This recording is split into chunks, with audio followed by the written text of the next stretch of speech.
Completing the square. For this video and videos similar to these, visit the website www.atcmathprof.com. Here are the steps to completing the square. The first step will group the squared term and the first degree terms together with the use of a set of parentheses.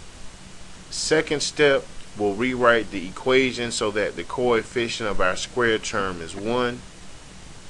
Third step, we'll add to each side half of the middle coefficient of x squared. Fourth step, we'll factor the right side as a square of a binomial. And fifth step, we'll isolate the term involving p of x on the left hand side. Let's take a look at an example. In this example, we're asked to complete the square for the polynomial 2x squared plus 4x minus 16. Next, we'll group the second degree and first degree terms together with a set of parentheses. Next, we'll make the coefficient of x squared equal to 1. So we'll factor out the greatest common factor of our coefficients, which is 2. And we'll write the function as follows. 2 times the quantity x squared plus 2x minus 16. Next, we'll complete the square, so we'll add 1/2 the coefficient squared to both sides of our equation. So if we look at the coefficient of our middle term, we have a 2. We'll simply take that 2, we'll divide it by 2, and we'll raise that quantity to the second power. Therefore, we get a quantity of 1.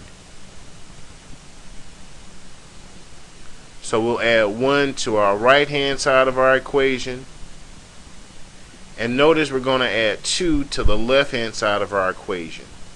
The reason we're adding 2 to the left hand side of our equation instead of a 1 is the fact that whatever you add to one side of the equation, you must add the same exact value to the other side. If we check our polynomial with multiplication, we see that 2 times x squared is 2x squared, and we started with 2x squared. We see that 2 times 2x is 4x. We started with a 4x. We also started out with a negative 16. However, 2 times 1, which is 2, we did not start out with 2. So since we added 2 to the right hand side when we've completed the square, we must also add 2 to the left hand side to maintain equality. Now that we've added 2 to both sides of our equation, the next thing we'll do is we'll factor the right hand side. X squared plus 2x plus 1 factors down to give us x plus 1 quantity square.